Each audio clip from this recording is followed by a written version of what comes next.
from SCAC that Sri Remington Gebel Momin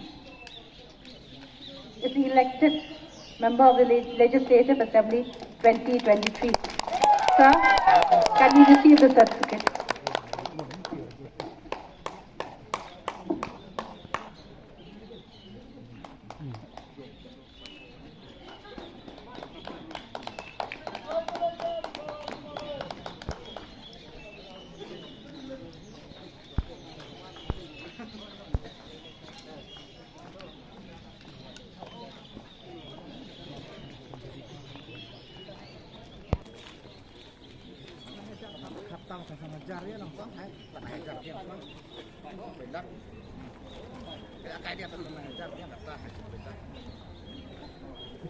Independence.